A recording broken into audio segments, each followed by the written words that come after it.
നൂറ്റാണ്ടുകളുടെ ആചാരപ്പെരുമയിൽ നവരാത്രി ആഘോഷം നടക്കുന്ന കുദ്രു മൂകാംബിക ക്ഷേത്രത്തിലേക്ക് ഹരിഗോവിന്ദ വിളികളുമായി ചിത്താരിപ്പുഴ കാൽനടയായി കടന്ന് കാഴ്ചാ സംഘം എത്തി.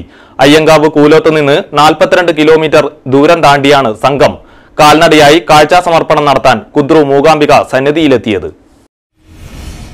തോണിയിലേറി പുഴ കടന്നുള്ള പല ആചാരാനുഷ്ഠാനങ്ങളും ഉത്തരകേരളത്തിന്റെ മണ്ണിൽ സുപരിചിതമാണ്. എന്നാൽ പുഴ കാൽനടയായി കടന്നെത്തുന്ന കാഴ്ചാ സംഘം ആഘോഷങ്ങളിലെ വേറിട്ട കാഴ്ചയാകുന്നു.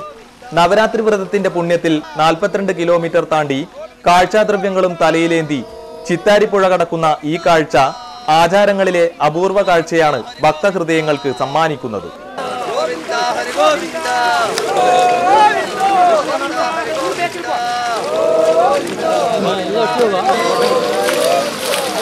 हरि गोविंद गोविंद हरि गोविंद गोविंद हरि गोविंद हरि गोविंद गोविंद हरि गोविंद गोविंद हरि गोविंद गोविंद हरि गोविंद गोविंद हरि गोविंद गोविंद हरि गोविंद